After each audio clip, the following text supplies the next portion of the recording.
Wake up, Rip City. The Portland Trailblazers are over 500 for the first time this late in the season since 2021. They go over 500 at 23 and 22 after they beat the Miami Heat last night. And wow, Gliss, I don't think there's much to say other than this Blazers team might be good. This might be a good Blazers team. They are 9-2 in 2026 in this month right now. Still a week left. They win 127 to 110 last night. Denny, of course, retweaks his back, so he doesn't play very many minutes. Looked impressive in the minutes he did play, though. It doesn't seem like it's a huge worry, so we'll talk about that on the show a little bit later, the update on Denny and how he's feeling. We'll also recap that Miami Heat game. And I'm in my feelings a little bit still about the Miami Heat. Like, I do not like them. I can actually just say I hate them. Yeah. And so it feels good to beat the Heat. I was looking forward to this game last night. I'll talk about my feelings towards the Miami Heat, as the Blazers beat the Dame trade package last night. And I know it's been a while, but I'm still hurt about everything that went down back then. So we'll talk about that as well. And then we'll look forward to tonight, the Blazers taking on the Raptors, another tough game. But with the way this team is playing, we'll see how things goes. This is the Wake Up Rip City podcast. I'm Alex Moore, one of your hosts. Alongside me, it's Jay Gliss. It's Friday. The Blazers are winning. We're talking basketball. We're excited to be here. Gliss, waking up on the right side of the bed this morning. Another easy one. But what's your positive from this Blazers stretch of basketball? I mean, it's just like the overall feeling. And we talked about this on, I think it was Monday, but it's this team, like you said, they legit seem like they're to the point where they're pretty damn good. Like, it's not just this, like something has changed, like in the last month. Even a game like last night, I mean, it was a competitive game, but they ended up winning by 17 points. It's like there's something that's different, that's shifted in their mentality, their focus.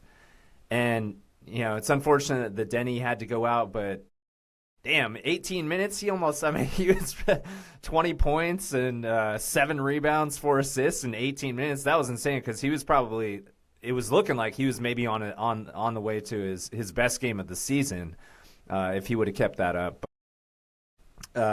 It's just the overall feeling from this team right now. It's just all good vibes.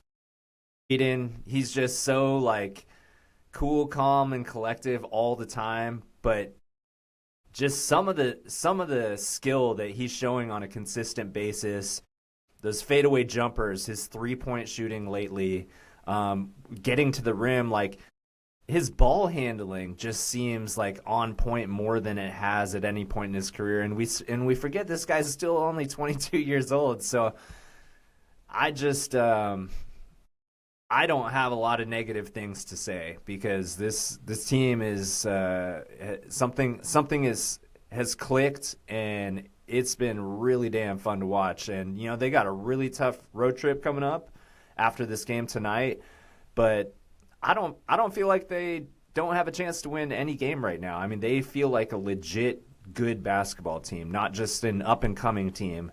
They feel like a legit NBA good basketball team right now. Yeah, I mean, Shaden last night, he goes 1 for 8 in the first half, Gliss. Second half, 10 for 13, finishes with 27 points, 7 rebounds. The shot creation in that fourth quarter, in the second half in general, absolutely incredible, beautiful to watch. I mean, he's getting to his spots, confidently shooting those threes. Even the long twos, when he's hitting like that, I'm like, do what you want. Do what you want, Shay. I don't care that it's analytics say it's a bad shot. And he's hitting these reverse pivots. The footwork is absolutely incredible in that mid-range area. Unstoppable. I mean, it's just awesome to watch. It's my favorite basketball to watch, and it just makes me so excited for him. And he's on a stretch right now where he's just been really hot lately, and it's been great to watch. Some other stats from the game last night. Toumani Camara has been playing awesome as well, and I feel like he kind of has gone under the radar lately, but he finishes with 16 points, 8 rebounds, 6 assists, and plus 26 in the game, which led the Blazers. Incredible game from Toumani. Caleb Love again, 20 points. Just hitting big shots, attacking the rim too. Awesome game from Caleb still. And then, like you said, Denny was incredible in 18 minutes and just looked awesome. And so, I mean, what else can you say? So, Gliss, I said in the open, this is the last time this team has been above 500 this late in the season. And that was in 2021 was the last time they were above 500 at this point. A couple players on that team. Norman Powell, who the Blazers played last night on the Miami Heat. Carmelo Anthony was on that team. Terry Stotts was the head coach. I believe Cantor was on that team as well. So a little throwback. It's been a little while. Back to those COVID times. It's 2026 now. But man, it's great to see this team above 500.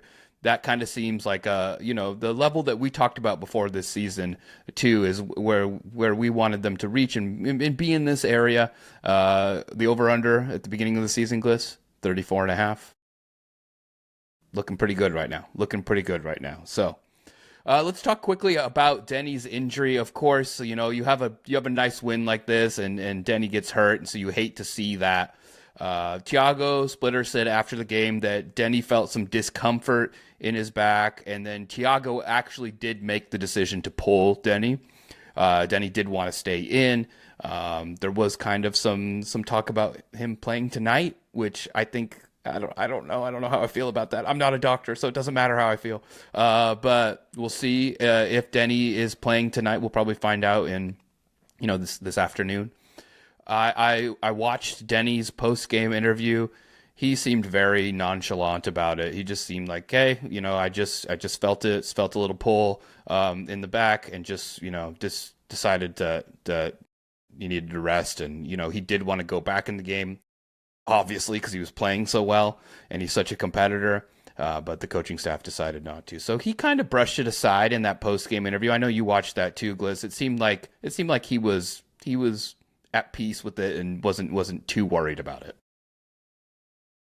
Yeah, and I think you can kind of go back to when we initially saw this injury. It's just one of those things, like an area like the back, it can linger. It can be a nagging injury, unfortunately, but it's just one of those, it's one of those things. I think it is probably more than anything going to be a comfort thing and just trusting the medical staff.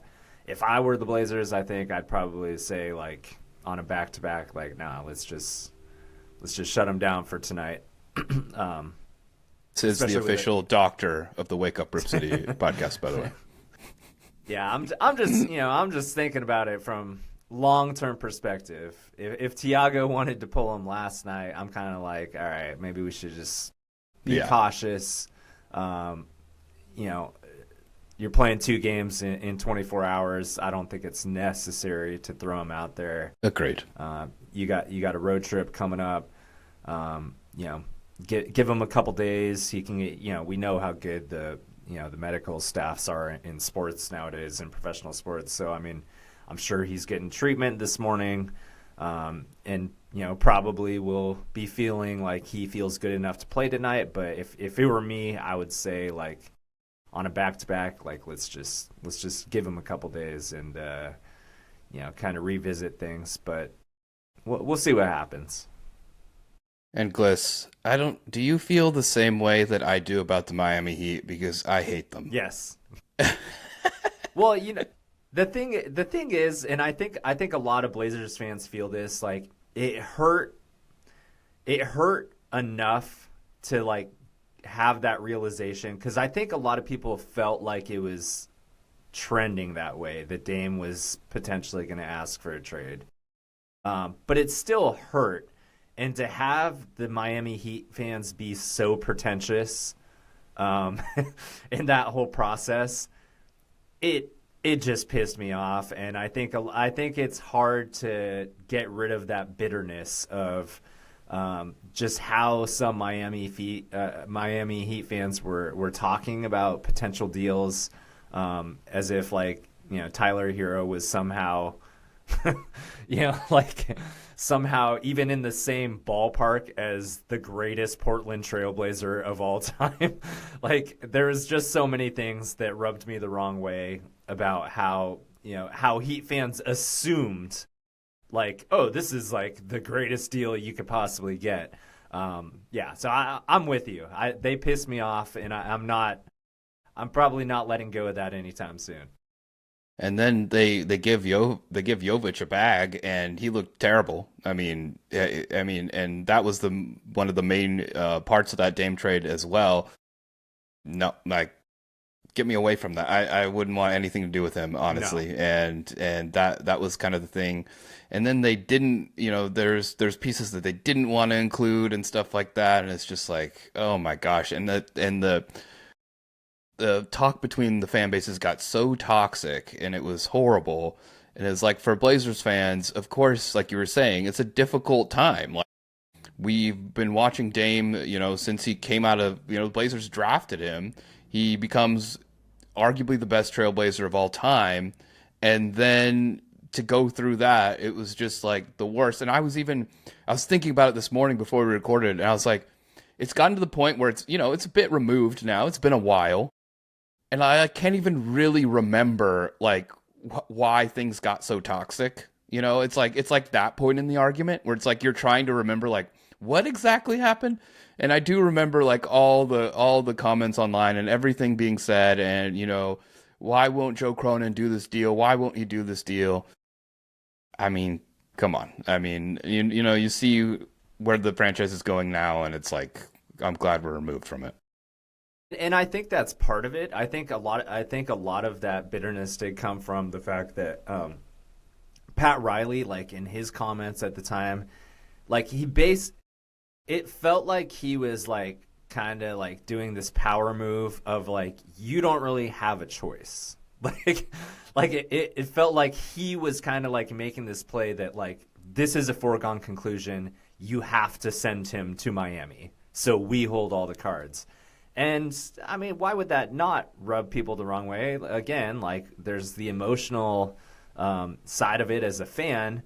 And I just remember thinking, like, I was so happy when Dame got traded to Milwaukee, because just to stick the middle finger up to to Miami in that whole situation, I was so happy that Joe Cronin did not cave, and you know, that he went out and tried to get the best deal for the Blazers. And then, you know, ultimately we end up with Dame and the player that they traded for Dame. So, I mean, everything worked out in the end, and we you know, kicked their ass last night. So, you know, everything's good in Rip City regarding the Miami Heat. But yes, I am still not a fan of the Miami Heat anymore. Okay, I'm glad we're on the same page. I was like, I'm just coming in with this hatred that I know is not healthy, and I need to probably get over it. But even last night, I was like, oh, it's nice to beat Miami, and, you know, and see all those players that were in so many conversations about the potential trade package for Dame, and to beat those players as well. So it's nice. But, you know, the Blazers split the series with the Heat this year, 1-1. So the Heat fans got their win as well. But I don't know how good they're feeling about this squad. The Eastern Conference is terrible, and that team is around 500 in the East. I can't even imagine this Blazers team in the Eastern Conference, like what the record would be right now in the season. You know, the Blazers are doing this. The Blazers are doing this in the West. Like, come on, you're around 500 in the East. They've got to be concerned about this Heat roster and what's going on with them. So, I mean, they look like another play-in team. I think they are essentially a perennial Eastern Conference play-in team, that sounds horrible. The Blazers are fighting for their lives in the Western Conference to be in the play-in for the first time in a while, or be in that playoff race for the first time in a while, and it just seems like such a more legitimate battle than what's going on in the Eastern Conference, I guess is the way I would put it nicely. Gliss take on the Raptors tonight. The Raptors have been kind of that surprise team in the East. All the pundits, everyone said that the Raptors were going to be terrible this season, and now look at them. Really, really good roster, really solid team. It's going to be a tough game. It sounds like Jeremy Grant will be playing tonight. I know that the vets were getting their rest when they came back from injuries on back-to-backs, but I don't think that'll be the case. I think we might see Jeremy, and I don't know, maybe we'll see Drew tonight as well. Maybe not Denny, but yeah, kind of a tough game against the Raptors tonight, coming off the back-to-back. Should be interesting to see how the Blazers, they can continue to pull off this kind of magic they've had recently.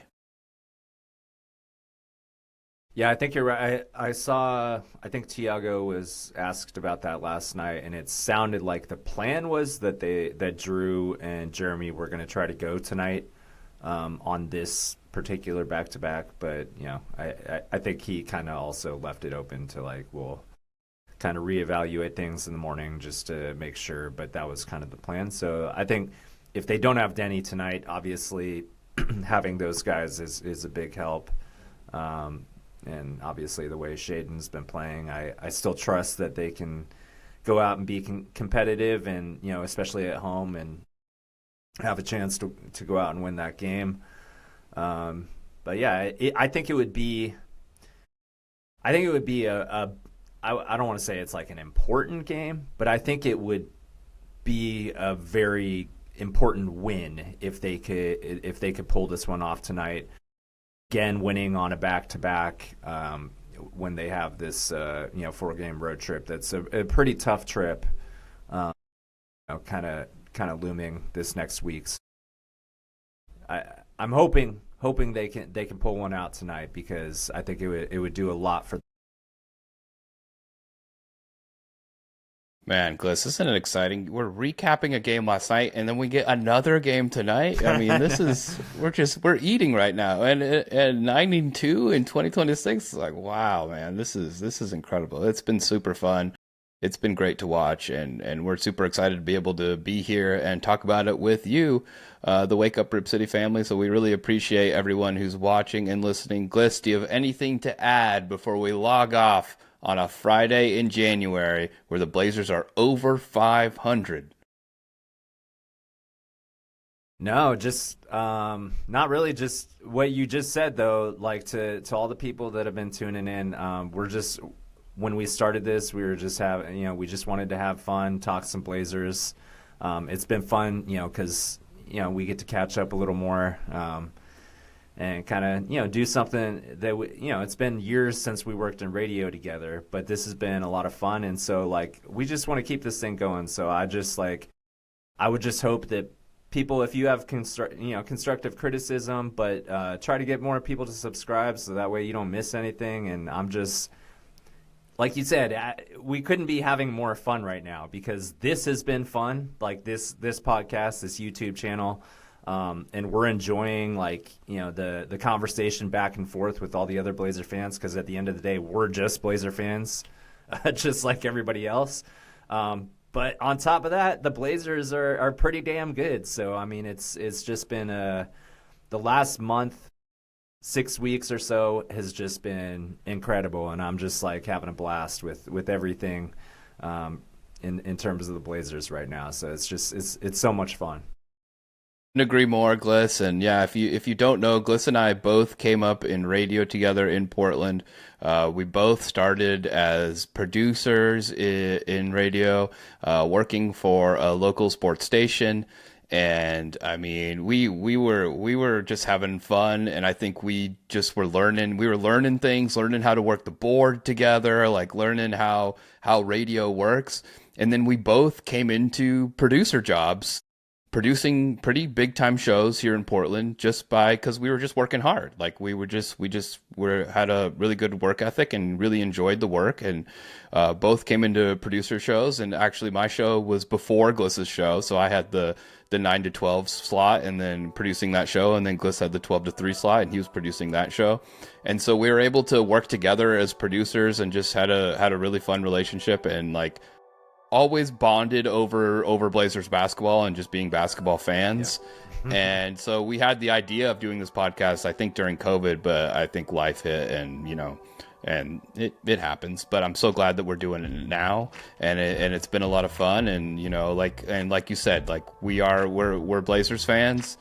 We happen to have the experience in audio production, and so we're like, why don't we put those two things together? So appreciate everybody watching and listening. And like Gliss said, if you want to help us out, if you want us to continue to grow, please share, subscribe. We really appreciate anyone who does it, and that's all we can ask. And it's completely free. You just have to share it. You just have to subscribe it. That's all we're asking for. So we appreciate that. Okay, this has been the Wake Up Rip City podcast. We'll be back next week to talk about this Blazers Raptors game, that road trip that Gliss is talking about, and hopefully some more Blazers wins. We'll see you next time.